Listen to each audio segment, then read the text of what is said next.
Hey there, guys. So, today, here we have with us something that, honestly, just forewarning everybody, if you play Magic the Gathering, or if you play Magic the Gathering Arena, or if you play both, and you're new to the game, or even a veteran, I say, pick this up.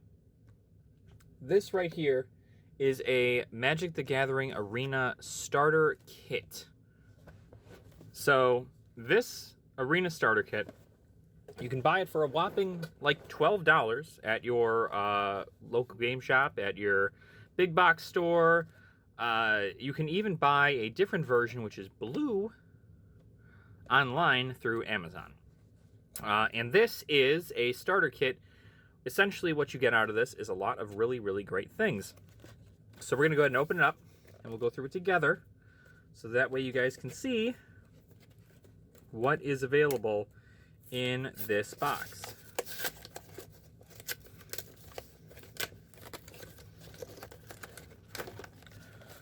So we'll slide it on out of there. Now, the cool thing is about this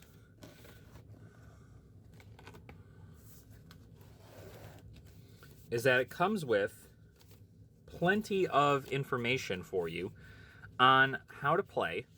You also get 2 deck boxes, so you can play these in person. And it also comes with a code card, which I won't show on here.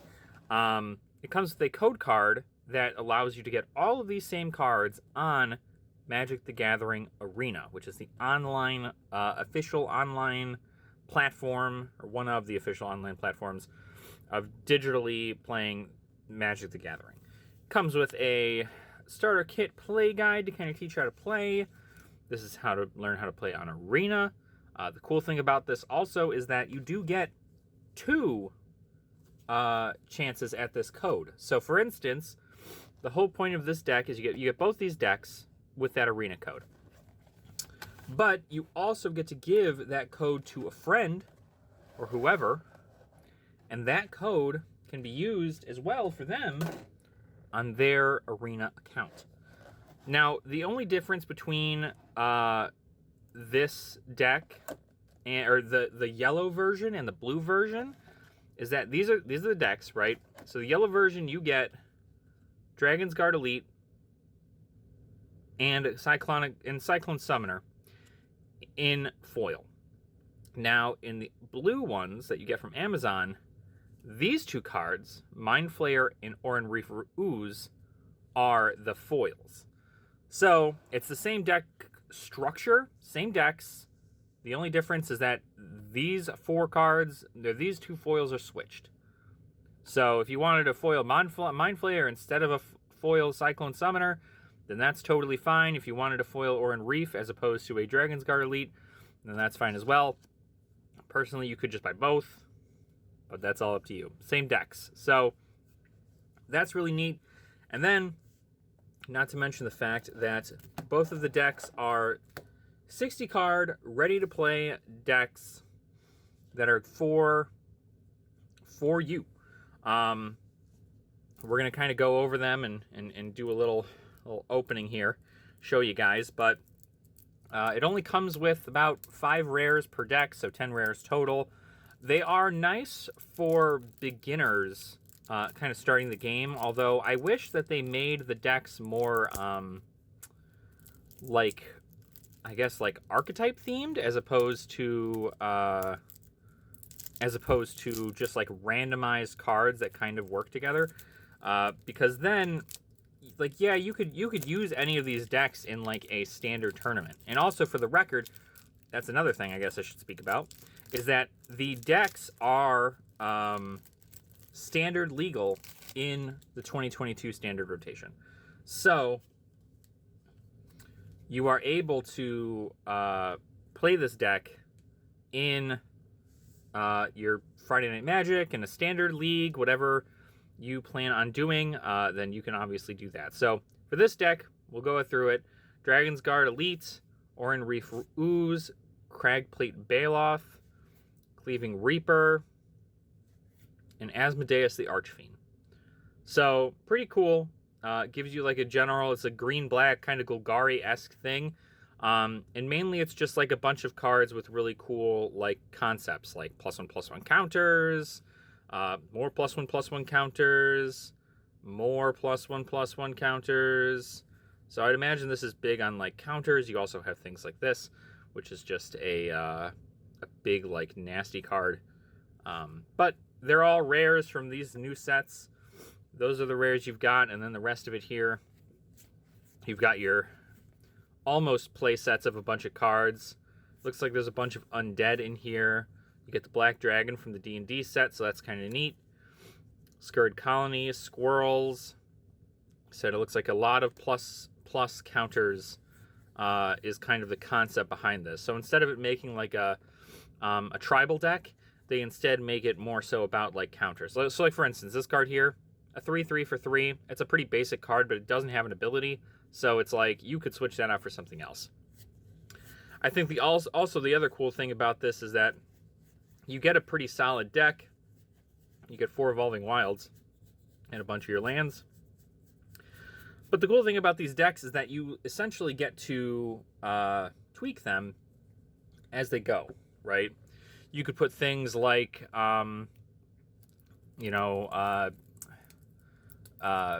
Peacekeeper, or the Peaceful Innkeeper, or Prosperous Innkeeper. I can't remember what the name of the card is off the top of my head. You can put him in there, and that gets you treasure tokens for things, and that's a pretty cheap card all throughout. So I would say that that's something you can put in there. You can put in, I mean, literally anything you can think of, you can put in there. But it's nice because these two decks are very much so used to battle each other, and they're pretty well made, but they obviously can be added upon. You know, you have a deck that you can use to go into a tournament, but is it going to win you a tournament? I'm not entirely sure. I haven't played the odds of whether or not which deck would win against who, which has the better rate of win, or the better win rate, but we'll kind of go through and see as we go. So we got so this is the other deck. We have the Cyclone Summoner, Mind Flayer. So it looks like this is the deck that is based off of blue and red. We've got Arnie Broken Bow. He's got Boast and Haste. So Calamity Bearer, Giant Source you control deal damage. And then Archmage Emeritus, when you cast your copy an instant or sorcery spell, draw a card. Control 8 or more lands, Vortex Runner gets. So these are your rares in here. And then you've got your play sets of Vortex Runner, a Frost Trickster.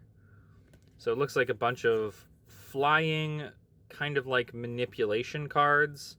So cards like, draw 2 cards. If it was kick, draw 3 cards. Wormhole Serpent, target creature can't block.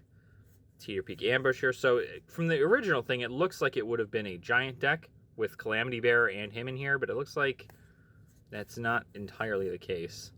Run Amok. So 3 Run Amoks. You get the Red Dragon in here.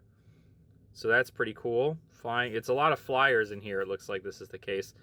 Thunderous Rebuke. A Thundering Rebuke does 4 damage to target creature or planeswalker, so that's good for big stuff. You got your Evolving Wilds, your Islands, and your... hold on. I think they're back here, yeah. And your mountains. So, like, for instance here, right, with there being only one giant, there's Cyclone Summoner and Calamity Bearer. 2 giants in this whole deck. I wouldn't have put Calamity Bearer in here, for the record, just because Calamity Bearer is better in like a giant tribal kind of deal as opposed to that. But it looks like this is a lot of also plus, get your damage out fast while also kind of getting over things with flying and so on and so forth. So a lot of flying in this deck, which is usually a pain in the butt for like anybody. So I personally would think that maybe this deck would do a bit better. But like even this is really nice. So Giants, Wizards, and Lands. I think most of your deck is Giant, Wizard, Wizards. That's a Sorcery. That's a Serpent. That's a Warrior. Those are Berserkers. So mainly your big stuff. I guess Dragons also wouldn't be a part of that. And you just bring it back to your hand. So there's synergy with it, but they do really only put the rares at a singleton kind of deal, which is unfortunate because You know,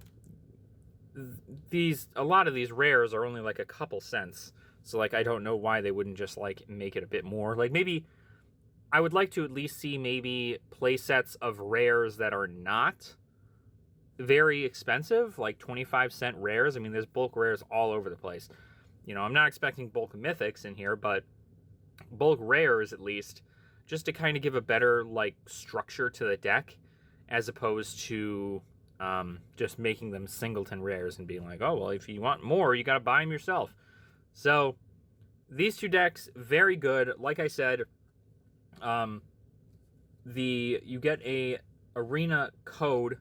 It's on the back of this, but I'm not going to show you. You get an arena code, and what that arena code does is when you go on to Magic the Gathering Arena, you can go to the store, and in the top right, there's a redeem button. You click that redeem button, and then you put in that code. And that code will get you both of these decks into your arena library, which is great because while they're like singleton rares and a lot of commons, it does give you more cards overall. It's 120 cards that you may not have had, even if they're like commons and rares and all that stuff. It's still better to get more of those cards than not. You know, granted, like half of this is not half, but like a decent amount of this is land. So like really, you're only getting like maybe like 70 cards added to your collection, really. But they're all cards that can be used, and who knows what format they'll be used in the future too. You know, they very well could be used for several things to kind of get a better concept.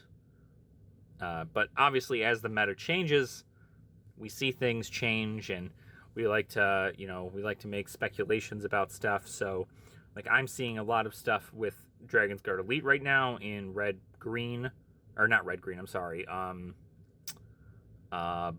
white green, Selesnya.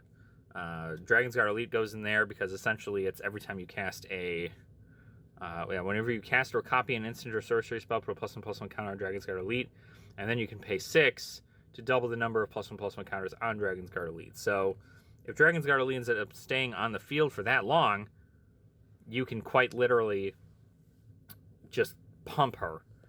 Granted, dies to removal, so I wouldn't put too many resources into her, but she is nice. She's a 2/2 for 2, and anytime you cast a spell or an instant or sorcery spell, you get a +1/+1 counter on her. So that's a lot of like giving things lifelink, giving things flying, giving things trample.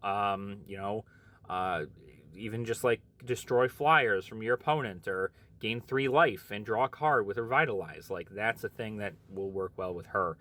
And then as for this deck, there's a lot of stuff like more giants would be okay if it was giant specific, but it looks like this is mainly wizard focused. There are tons of wizards in here, there's a wizard you can put in here like Mordekainen. He's not too bad. He's a mythic planeswalker though, so maybe he won't be too great here. I'd say Mind Flayer is probably like my favorite card out of this whole deck, because when Mind Flayer enters the battlefield, gain control of target monster for as long as you control Mind Flayer. So if you have a way, which you don't in this deck, I don't think, but if you have a way to make Mind Flayer hexproof, you can pretty much take anything from your opponent and they can't do much about it. So, and then you get stuff like this, right, where like you can pay 4 and it can't, and target creature can't block this turn, and it's not a tap ability, which means that you can literally just use this however many times, which is really great. The Axe Guard Cavalry, which is great. It's just target creature gains haste until the end of turn. That at least gives your stuff haste. And then you have Run Amux, which gives your stuff +3/+3 and trample until the end of turn. So a lot of that stuff. Obviously, Red Dragon, 4 damage to each opponent the second it enters the battlefield, and it's got flying. So you automatically deal 4 damage to your opponent. It costs 6, but it's not bad. And then this gets rid of big stuff. So very nice. It's unfortunate to not see a landfall deck in here, though. I think if they were going to give people 4 Evolving Wilds, they should have put landfall into this deck.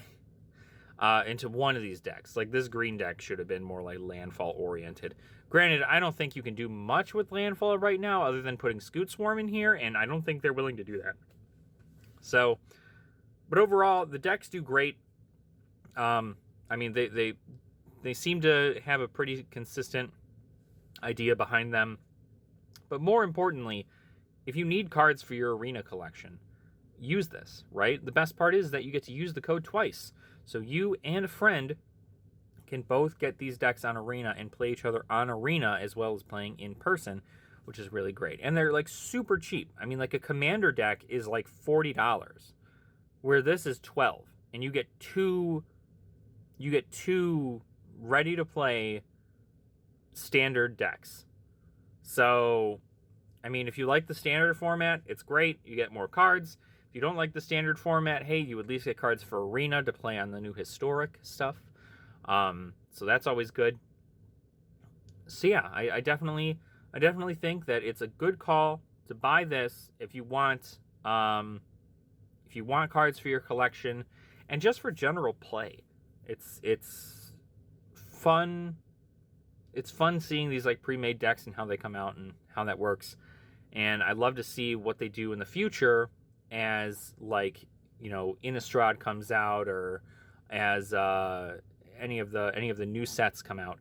I'd love to see where they go. So with that being the case, that's going to be it for this video. I give you guys all my reviews so that way you have a better understanding of what the product is and what you're getting into. You get so much value for $12, so I would just recommend picking it up if you enjoyed that. If you're new to the game and you just want to know how to start playing, this is a great way to start. Either that, or you spend $80 and you pick up 2 Commander decks so you and your friend can play. But those are also options. Of course, there's options everywhere, but that's going to be it pretty much. So thank you guys so much for watching. I appreciate your support. Please make sure to like the video and also subscribe to the channel too. I'd like to bring more Magic the Gathering / card game content to you guys. So if you guys like this video, obviously make sure to spread the word. You know, the more likes we have on here, the more people it reaches. So if this has been educational for you, you know, I'm glad I can help. And if there's anything I missed, you know, if there are cards that you think as like a veteran would make these decks better, let me know in the comments down below. I'd love to know what kind of decks what kind of things you guys would add to these decks. What kind of silly things can these be used for? And yeah, that's pretty much it. So thank you again. Please, you know, make sure to drink your water, eat your vegetables, and don't be a dick. And I'll catch you guys in the next video. All right. Nerd out.